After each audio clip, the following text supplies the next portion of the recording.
Bismillahirrahmanirrahim. Alhamdulillahi rabbil alamin.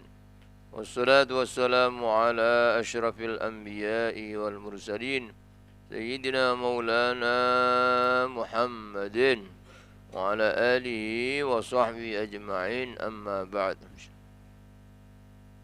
Qala syaikhul mu'allif radhiyallahu ta'ala anhu wa nafa'ana bihi wa bi ulumihi wa bi asrari fid dharain, amin.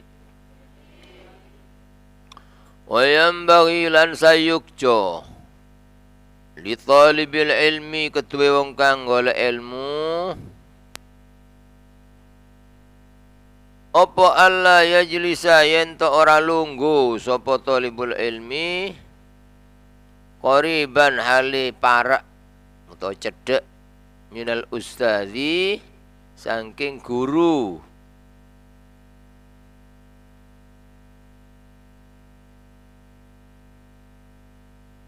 Inda sabki nalika ngaji bi ghairi daruratin kelawan sakliyane darurat.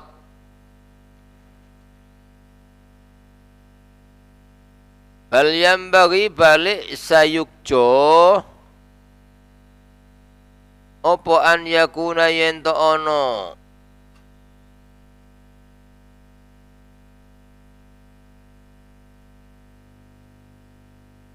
bainahu ing dalem antarane murid atau talib wa bainal ustadzi lan antarane guru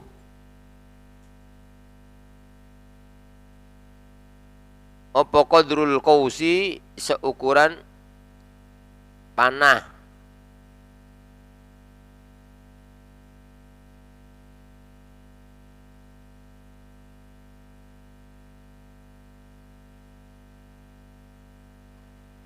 Apa sebabnya fa innahu mongko setemene ya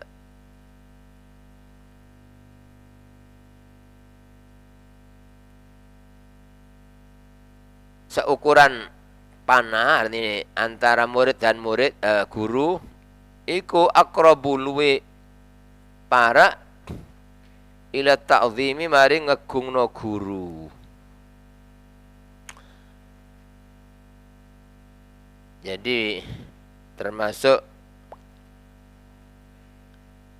kita dianjurkan supaya ilmu kita manfaat, kan di samping mengagungkan ilmu, mengagungkan kitab yang kita kaji, mengagungkan ulama, termasuk mengagungkan guru yang mengajar kita. Nah, termasuk ya dalam rangka mengagungkan guru itu duduknya murid tidak terlalu dekat dengan guru, kecuali kalau darurat. Ya darurat itu tempatnya wis gak cukup apa sehingga muridnya kayak ngarepe gurune persis ya mah, itu tidak masalah karena ya, kondisinya darurat ya, mungkin tempatnya kelasnya cilik gak cukup sehingga otomatis jarak antara murid dengan guru terlalu dekat ya, karena darurat tidak masalah, tidak ada hukum darurat.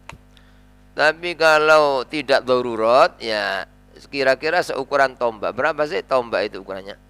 Seukuran tombak ya 2 meteran ya kira-kira. Ya mungkin sekitar 2 meter ya, insya Allah seperti kalian ini, seperti duduk kalian ini ya, duduk yang ya, dikehendaki dalam kitab ya, yang pas jarak antara guru dan murid. Ini yang dimaksud di kitab ini, seyukjanya bagi orang yang menuntut ilmu Allah yajlisa tidak duduk qoriban terlalu dekat minal ustad dari guru inda sabki ketika mengaji. Bal yambaghi bi ghairi daruratin, tanpa, lek bahasa Indonesia bi ghairi daruratin, tanpa darurat. Bal yambaghi, tetapi seharusnya an yakuna bainahu, jarak antara murid wa bainal ustad dan antara guru qadrul qausi, seukuran tombak. Fa innahu, karena sesungguhnya hal itu, hanya duduk antara guru dan murid seukuran itu, iku akrabu, ya. Begitu itu lebih dekat kepada mengagungkan guru. Jadi tujuannya untuk mengagungkan guru, karena dengan mengagungkan guru itu kita akan mendapatkan barokah dan manfaat ilmu. Wa yanbaghi lan sayyukja li talibil ilmi, ketua kang golek ilmu apa an yahtariza yen to ngreksa sapa talibul ilmi anil akhlaqiz zamimati, saking akhlak kang pira-pira akhlak kang den cela. Dan seharusnya bagi orang yang menuntut ilmu menjaga diri dari akhlak yang tidak baik, akhlak yang tercela.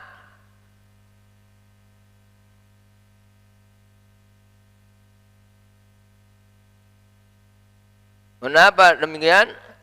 Fa inna krana sak temene akhlak sing tercela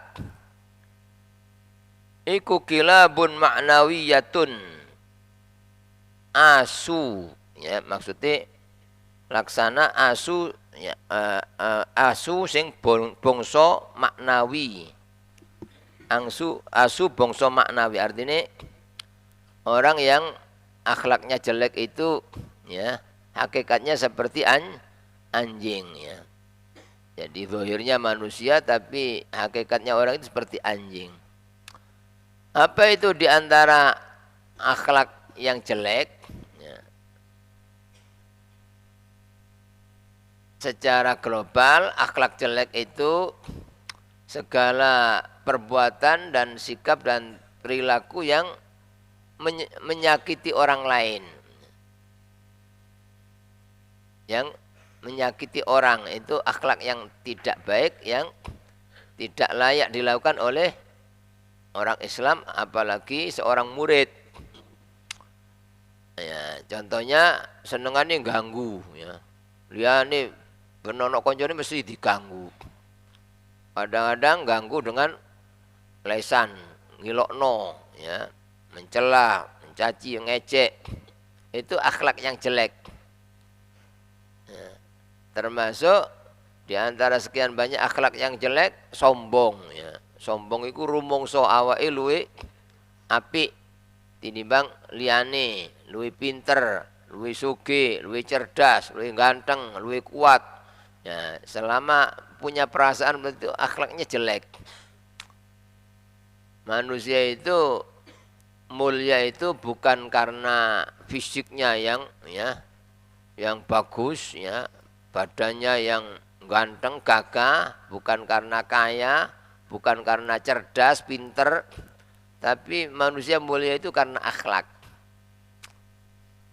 Jadi senajan mungkin wong iku bodoh, arek iku bodoh, ya, ngaji gak munggah-munggah sekolah misalnya apa, ya, gak paham-paham, ya. Terus fisiknya elek pisan, ya, ya, melarat pisan, ya, tapi akhlaki api, itu yang mulia di sisi Allah, mulia di sisi para malaikat. Ya.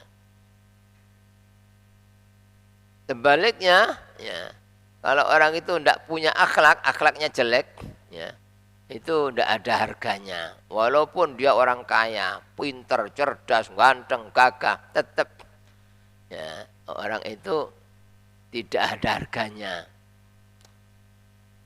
Makanya kita kalau memilih kawan, ya, memilih pemimpin, termasuk memilih jodoh atau memilihkan jodoh untuk orang tua memilihkan jodoh untuk anaknya, itu yang dipesan akhlak, ya. Akhlak, ya. Nabi bersabda kepada orang tua yang punya anak perempuan, idza ja'akum man tardawna dinahu wa khuluquhu fazawwiju, ya. Kalau datang kepada kalian orang yang akan meminta anak kalian kok kuat agamanya, kok baik akhlaknya, akhlaki api, sopan, selalu tawadhu, ya, nang guru, ya, nang gene wong tua, bahkan kepada kawan-kawannya selalu merendah, selalu apa menyenangkan hati orang, tidak pernah menyakiti orang. Kalau ada orang yang demikian ini katanya ya minta anaknya supaya langsung dikawinkan gitu. Karena itu yang pasti akan membawa ya kebahagiaan, akhlak yang mulia itu. Oleh karena itu Allah Subhanahu wa taala mencontohkan ya Nabi kita Muhammad sallallahu alaihi wasallam itu adalah manusia yang paling sempurna segala-galanya. Jadi cara fisiknya mulai ujung rambut sampai ujung kaki tidak ada manusia yang seindah Nabi. Jadi rambutnya paling indahnya rambut seluruh dunia. Ya. Alisnya paling indahnya alis, hitepnya, bulu matanya, ya, kemudian hidungnya, bibirnya, telinganya, tangan, semua itu serba sempurna. Tapi kenapa yang dipuji oleh Allah dalam Al-Quran akhlak? Yang dipuji akhlak, bukan gantengi Kanjeng Nabi, bukan apa ya gagahnya, kuatnya Kanjeng Nabi, bukan ya. Tapi yang dipuji oleh akhlak, seperti yang disebut dalam Al-Quran, wa innaka la'ala khuluqin azim ya. Dan sesungguhnya engkau wahai Muhammad pasti berada di atas akhlak yang agung, di atas akhlak yang agung. Makanya kalian ya harus di pondok ini latihan ya akhlak ya. Jadi tidak hanya menambah ilmu, tidak hanya kepingin jadi orang yang pintar baca kitab, tidak, tapi harus yang diutamakan ya apa, supaya santri itu punya akhlak yang baik. Karena dengan akhlak yang baik itu pasti akan berharga. Ya, ibarat barang itu jadi barang berharga. Orang pulang pasti masyarakat ya tidak menilai apa, tapi yang dinilai akhlak. Ya. Begitu juga kalau orang kepingin mencari mantu ya pasti yang dipandang akhlaknya, ya, yang dipandang akhlaknya. Ini makanya ya seyogyanya murid itu ya menjaga diri dari akhlak yang tercela. Karena akhlak yang tercela itu hakikatnya seperti anjing yang bersifat maknawi.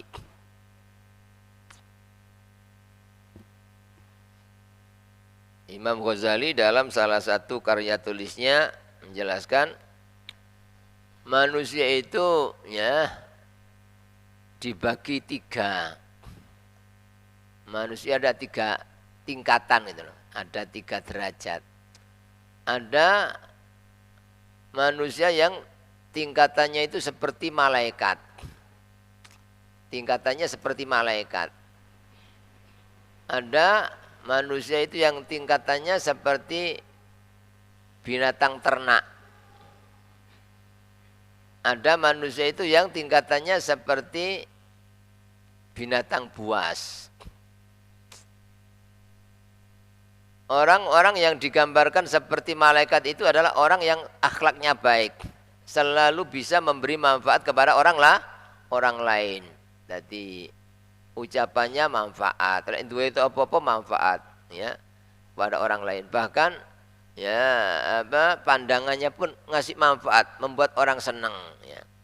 Dia kalaupun tidak punya apa uang, dia memberi manfaat, senang mendoakan kawannya, senang apa ya ngajari temannya. Kalau ada yang tidak paham, dia senang ya mengajar teman-temannya. Begitu itu namanya manfaat. Jadi orang itu kalau hidupnya selalu manfaat, ini kelas-kelas malaikat ya. Jadi walaupun di dunia masih manusia tapi seperti malaikat. Ada manusia yang derajatnya seperti hewan, binatang ternak. Yaitu apa? Orang yang hidup ya yang dipentingkannya masalah ya. Masalah apa yang dimakan ya. Yang penting aku cukup Nah, yang penting aku gak ganggu wong. Ya, tapi dia juga tidak pernah memberi manfaat kepada orang lain. Jadi gak tahu ganggu wong, ya, gak tahu apa nyakiti orang, tapi juga tidak pernah memberi manfaat. Kadang-kadang ya, punya uang lebih tidak dibuat bantu orang yang kekurangan. Kadang-kadang dia punya ilmu banyak tapi tidak dikasihkan sama orang lain. Ya. Tapi dia tidak pernah ganggu sama orang. Ya. Orang yang demikian ini kelasnya seperti kelas binatang ternak. Selama orang itu tidak bisa memberi manfaat kepada orang lain, itu masih kelasnya dikatakan kelas binatang ternak. Terus ada manusia yang paling jelek, ya, tingkatannya yaitu orang yang kelasnya seperti binatang buas. Jadi apa itu? Hidupnya selalu merugikan orang lain. Kumpul nang koncone gini, koncone diilokno, ya. Kumpul nang kono ngomongi kasar nang koncone. Kadang-kadang kumpul nang koncone mana? Koncone diganggu. Ya. Begitu itu orang seperti binatang buas. Makanya biasanya pasti dibenci oleh orang, dibenci oleh kawan-kawannya. Kadang-kadang sik ketok teko doan, nyingkir yo. Mumpung iki penyakit teko iki. Ya, kadang-kadang kan begitu ya. Mesti ben teko mesti ngomongi nyelekit, ngomongi pedes ya. Liyane ngilokno koncone. Kadang ben ono iku mesti koncone diganggu. Begitu itu seperti binatang biasa. Katanya Sayyidina Imam Ghazali, kalau Anda tidak bisa seperti kelas malaikat, ya jangan sampai menjadi seperti binatang buas. Artinya lek urip gak iso ngekei manfaat nang wong, ojo sampai memberi bahaya kepada orang lain. Itu minimal akhlak. Ya, orang dianggap punya akhlak, hidupnya itu tidak pernah merugikan orang lain, tidak pernah menyakiti orang. Nah, kalau orang itu masih ya menyakiti orang, masih mengganggu orang dengan apanya saja, orang ini sama sekali jangankan mengaku orang mukmin, mengaku muslim aja tidak dibenarkan. Nabi Muhammad SAW bersabda, al-muslimu man salimal muslimuna min lisanihi wa yadihi. Orang Islam yang benar itu adalah orang yang ya bisa menjadikan orang-orang Islam yang lain terjaga dari bahaya lesannya dan tangannya. Alias orang Islam yang benar itu tidak pernah mengganggu orang Islam lain, baik dengan tangannya tidak pernah pakai mukul orang, lesannya juga tidak pernah mencaci, ngejek, menyakiti orang, tidak pernah. Baru orang ini dikatakan orang muslim kata Nabi. Selama masih merugikan orang, sering nyakiti orang, sama sekali ngaku wong Islam, tidak diterima.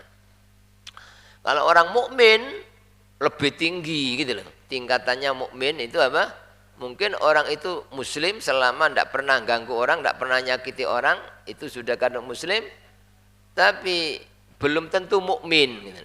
Ya. Jadi kalau mukmin mesti muslim gitu loh. Tapi kalau muslim belum tentu mukmin. Siapa itu mukmin? Orang mukmin itu di samping tidak pernah merugikan orang lain, tidak pernah menyakiti orang lain, tidak pernah mengganggu orang lain, tapi juga dia selalu bisa memberikan manfaat. Uripe manfaat. Wong mukmin iki kudu ya hidupnya manfaat. Digambarkan seperti wit klopo. Lek iso dadi koyo wit klopo. Wit klopo itu semuanya manfaat ya. Janure manfaat, sodone manfaat, sepete manfaat, bathoke manfaat. Banyu jerone kelopone manfaatnya, santene sing paling inti, sampai ampase itu loh, manfaat apa ndak? Manfaat si itu. Lek iso dadi wong iku koyo ngono. Jadi saoba-obae manfaat nang wong liya, ya. Minimal dhek selalu punya niatan yang baik sama orang, selalu seneng ndongakno wong liya apik, ya. Begitu itu orang seperti wit kelapa. Ya sudah. Jadi kalau mukmin lebih tinggi dari muslim, yaitu di samping tidak pernah merugikan orang, tidak pernah mengganggu orang, hidupnya selalu bisa memberikan manfaat pada orang lain. Ada tingkatan akhlak yang paling tinggi, yaitu muhsin. Jadi ada al-Islam, al-Iman, ada al-Ihsan. Kalau al-Ihsan atau orangnya namanya muhsin, ya, itu di samping tidak pernah mengganggu orang, tidak pernah menyakiti orang, tidak pernah merugikan orang, terus hidupnya manfaat, ya. Punya apa saja manfaat untuk orang lain. Duwe ilmu dimanfaatno nang wong. Duwe harta, hartanya manfaat untuk orang lain.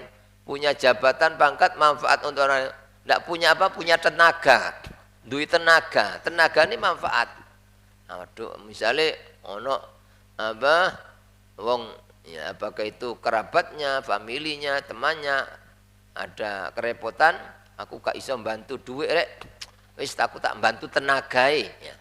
Begitu itu namanya manfaat. Ya, gak iso manfaat dengan harta, dengan ilmunya, ya manfaat dengan tenaganya.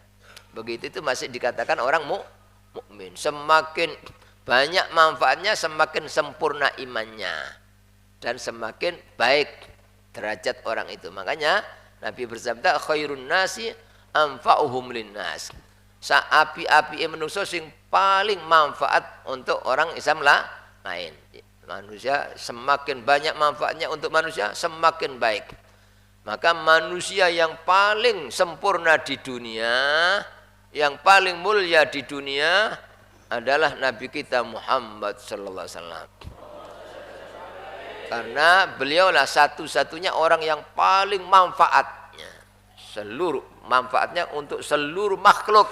Tidak hanya untuk manusia saja, semua bisa mendapatkan manfaat, mendapatkan rahmat Allah berkat Nabi Muhammad SAW. Itu. Nah, jadi tingkatan akhlak yang paling tinggi al-muhsin atau al-ihsan. Yaitu apa? Di samping gak tahu merugikan orang sama sekali, terus hidupnya selalu bisa memberi manfaat. Nah, terus tambahan yang ketiga ini, nah, dia diganggu oleh orang, disakiti, ya, diilokno koncone gak tahu mangkel, gak tahu bales, gak tahu muring-muring, ya. Jadi wis gak tahu ngilokno wong, gak tahu ngrungokno wong, hidupnya selalu manfaat. Kapan ono koncone ngilokno gak tahu mangkel, diganggu koncone gak tahu nesu. Wah, ini hebat itu. Itu namanya al-ihsan, ya. Semua para nabi rasul itu adalah orang-orang yang memiliki akhlak al-ihsan. Seperti, ya, manusia yang paling sempurna akhlaknya Nabi kita Muhammad SAW. Itu apa? Beliau ini, ya, tidak hanya berbuat baik kepada orang-orang yang mencintai beliau, tidak hanya berbuat baik kepada orang-orang Islam, tapi sampai beliau ini berbuat baik kepada orang yang paling membenci beliau. Jadi wong sing setiap hari ganggu kanjeng Nabi tetap berbuat baik. Ya. Salah satu di antara apa yang sering kita dengar ketika Nabi dakwah, ya, ketika Nabi dakwah di Taif, ya, tidak disambut, ya, oleh masyarakat dengan sambutan yang menyenangkan, malah disambut dengan lemparan batu, ya.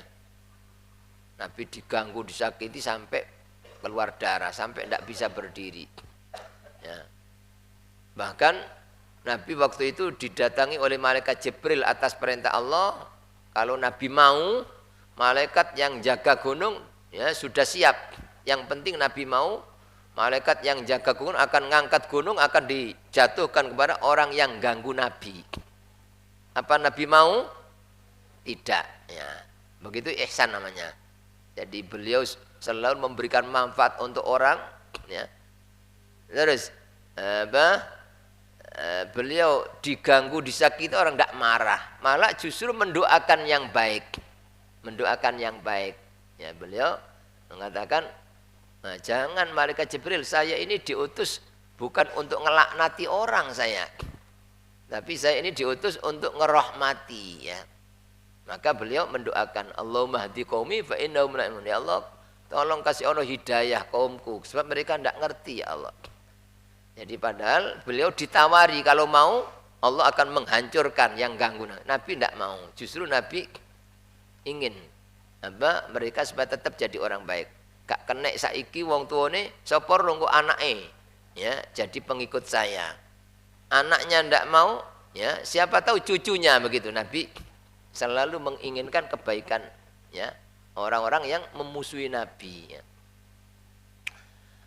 Ada Nabi itu ya setiap hari diganggu oleh orang Yahudi ya. Jadi kalau jalan ke masjid itu di depan rumah Nabi dikasih kotoran unta.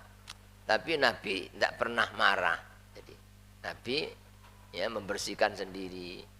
Suatu saat ya si orang yang setiap hari ganggu Nabi itu sakit. Ketika seperti biasa Nabi jalan itu ada gangguan kok waktu itu kok gak ono sing ganggu. Nabi terus tanya sama sahabat, "Loh, endi wong sing biasa yang ganggu aku iku?" Dikatakan sakit Kanjeng Nabi tiange. Ya. Ketika dengar bahwa yang setiap hari ganggu Nabi itu sakit, bukan seperti umumnya kita ya. Misalnya ono wong sing seneng kan ganggu terus meroloro kapok mukapan, muka-muka ndang bongko ya. Kan biasanya begitu orang ya. Tapi Nabi tidak. Jadi ketika orang yang setiap hari ganggu Nabi sakit, seakan, waduh seakan rek. Akhirnya Nabi cepat-cepat ke masjid. Setelah sholat Nabi bawa oleh-oleh nyambangi wong sing bendino ganggu. Begitu namanya ihsan namanya ya. Jadi wis gak tahu ngerugekno wong, hidupnya selalu manfaat. Kapan orang wong sembrono jelek ndak bales jelek, malah justru membalas yang baik. Ketika disambangi karo Kanjeng Nabi ya kaget itu. Kok ada orang yang setiap hari diganggu ya, sedang yang ganggu itu sakit justru disambangi. Pertama kali sing nyambangi wong sing setiap hari diganggu. Padahal konco-koncone sing elek-elek iku gak ono sing nyambangi, justru wong sing disakiti setiap hari sing nyambangi. Ketika tahu ya Nabi itu mau nyambangi terus disampaikan sama putrinya, "Pak, wonten Nabi Muhammad." Ya. Oke. Berapa kajenge nyambangi bapak? Ya wis kawan mlebu bareng Nabi masuk itu senyum, ceria, wajah Nabi percaya. Ya, orang itu langsung kagum ya. Kagum. Wong sing bendino tak ganggu tak sih nyambangi aku begitu Pak. Terus kati ndungakno, bawa air disungai supaya minum. Ketika diminum itu langsung sembuh. Itu langsung dia pada saat itu menyatakan baca syahadat, menyatakan masuk Islam, dan dia mengatakan ya sebelum Nabi datang ke sini saya adalah orang yang paling benci kepada Muhammad, tapi setelah Nabi datang menunjukkan akhlak yang baik, tetap berbuat baik kepada orang yang selalu mengganggu, ya, maka berubah. Sejak sekarang saya tidak ada orang yang lebih saya cintai daripada Nabi Muhammad sallallahu alaihi wasallam. Ya, begitu itu akhlak yang diajarkan oleh Nabi dan yang diajarkan oleh para wali Allah. Semua wali-wali Allah tidak mungkin jadi wali kecuali kalau mewarisi akhlak Nabi. Masya wong wis kepo ibadah, ya, ilmune wis apal segala macam ilmu, tapi durung mencontoh akhlak Nabi. Ya. Termasuk di antara ini kadang-kadang dilokno wong tidai kurang ngajar, awas gak selamat awakmu. Ya. Selama masih begitu masih belum al-ihsan namanya. Wali-wali Allah itu tidak ada yang begitu. Maksudnya diganggunya tetap di hatinya seakan. Ndelok wong seakan ya. Gak sampai ndongakno elek nang wong. Itu ya, akhlak yang dicontoh Nabi dan begitu para wali Allah. Suatu saat ada orang ya kafir musyrik lari dengan membawa pedang yang terhunus. Nah, ketika ketemu Sayyidina Umar ditanya, ya Pak, sampean mau kemana? Aku golek Muhammad. Loh, kenapa? Ya, kate mateni Muhammad. Akhirnya kata apa? Sayyidina Umar ini apa? Langsung dipegang orang itu, dipegang, ya, diseret, nah, pedangnya diambil, diseret, terus diikat di apa? Di tiang di depan masjid, ditaleni. Kalau Sayyidina Umar, kan Sayyidina Umar orang yang paling keras terhadap orang yang mau mengganggu Nabi. Akhirnya setelah diikat, Sayyidina Umar matur ke Kanjeng Nabi, Kanjeng Nabi, wonten tiang kafir musyrik sing pajengi mejahi panjenengan Kanjeng Nabi. Ya, Kanjeng Nabi tetep ndak jengkel. Endi wonge? Teng mriku teng ngajenge masjid. Apa? Di depan masjid Pulau Cancang.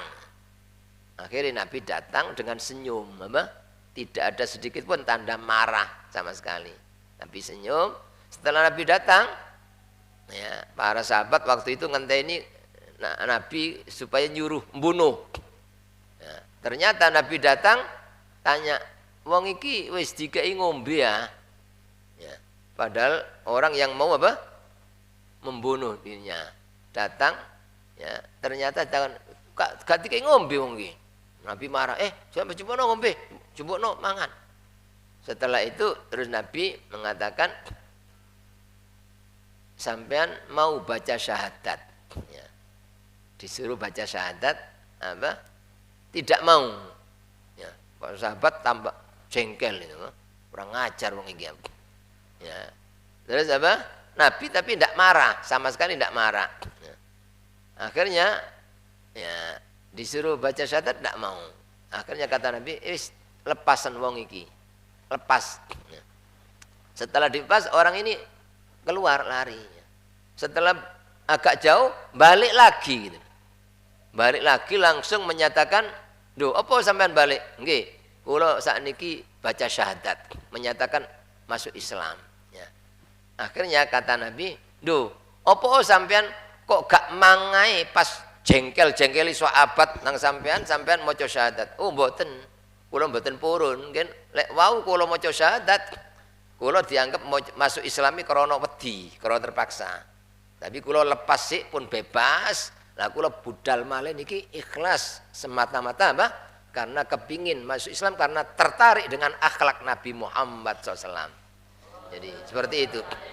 Jadi orang yang mau mengganggu, membunuh Nabi, Nabi tidak marah, malah apa?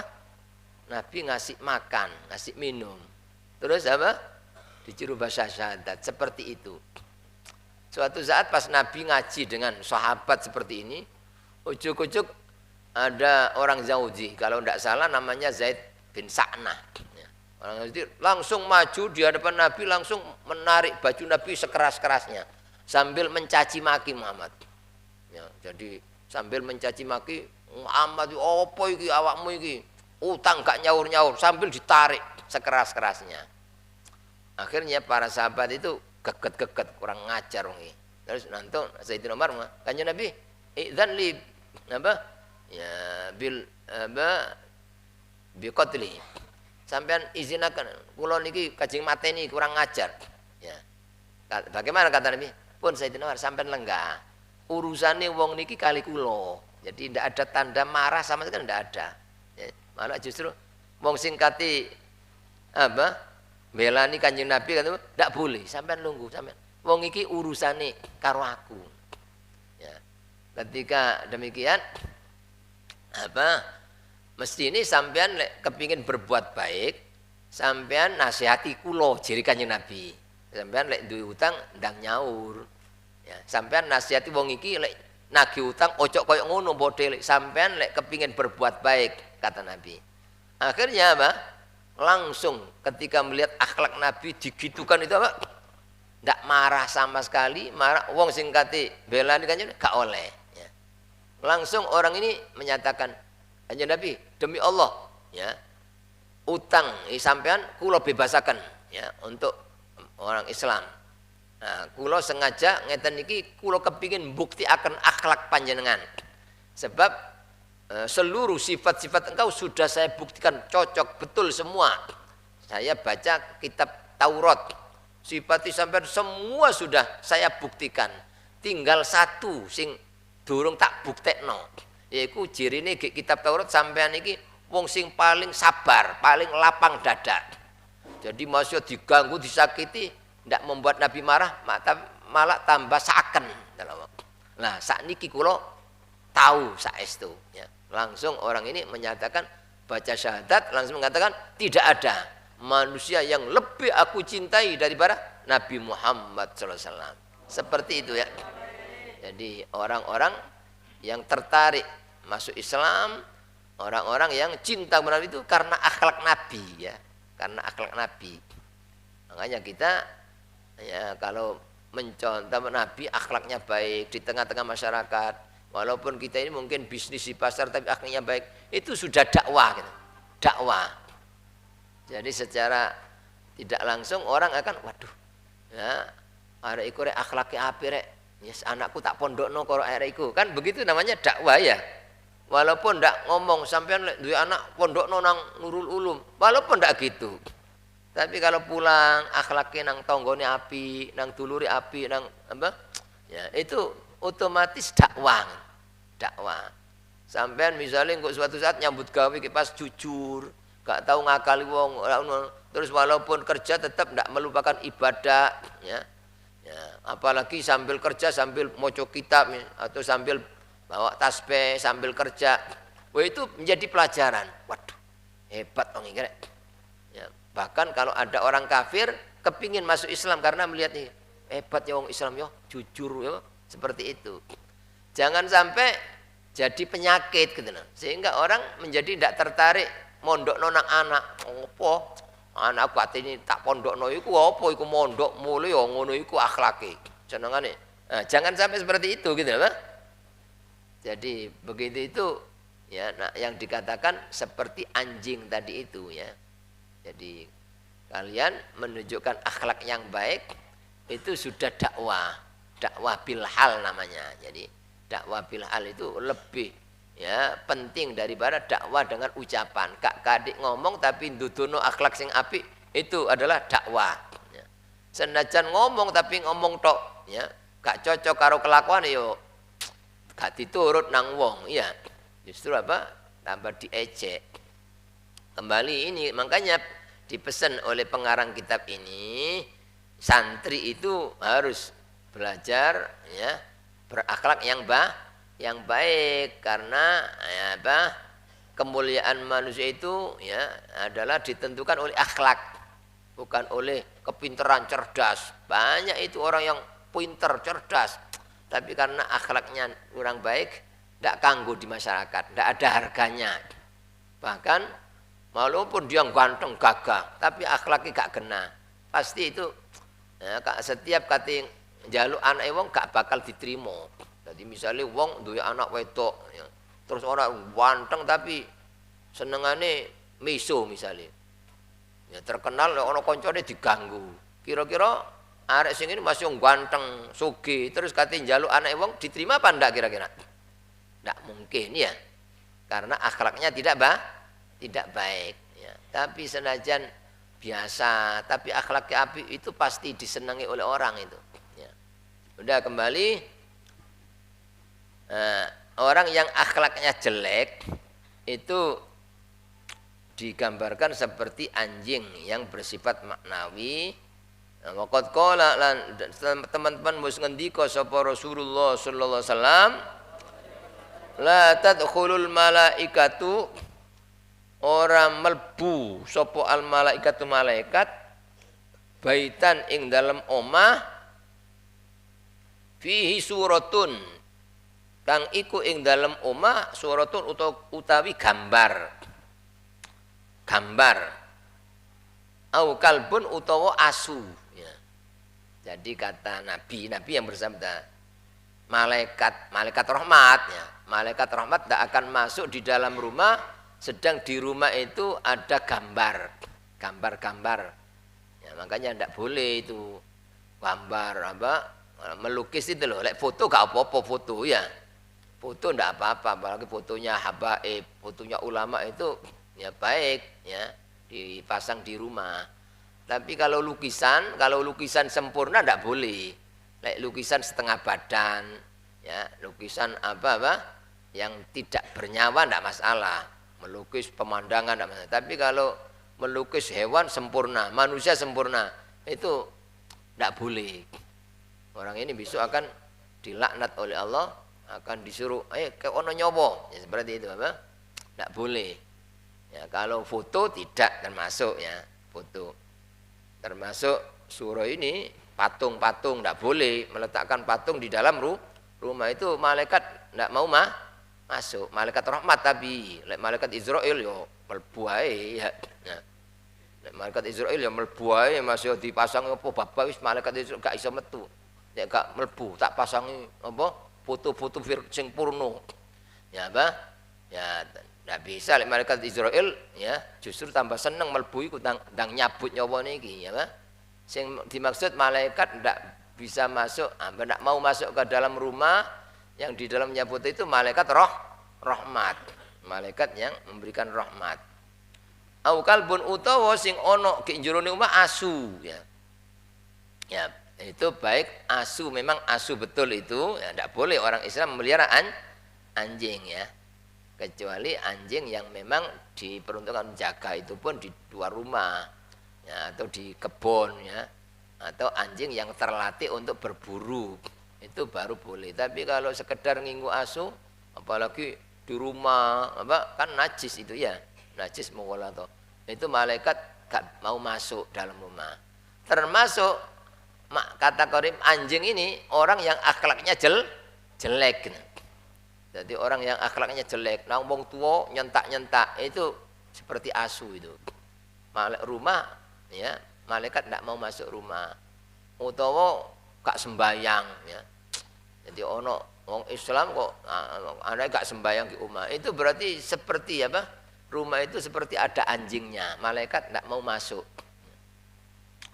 Itu di antara apa yang dinasihatkan oleh Nabi kita Muhammad SAW bahwa apa? Orang itu jangan sampai ya punya akhlak yang jelek, yang intinya akhlak jelek itu selama masih merugikan orang, selama masih senang menyakiti orang, selama masih senang mengganggu orang, itu dikatakan akhlak yang jelek dan itu adalah sifatnya anjing atau binatang buas. Ya. Saya kira itu dulu. Wallahu alam bisawab. Mari baca sholawat. Ya, ditutup dengan baca sholawat busyra sekali. Bismillahirrahmanirrahim. Allahumma salli wa sallim ala sayyidina Muhammadin sahibul busyra.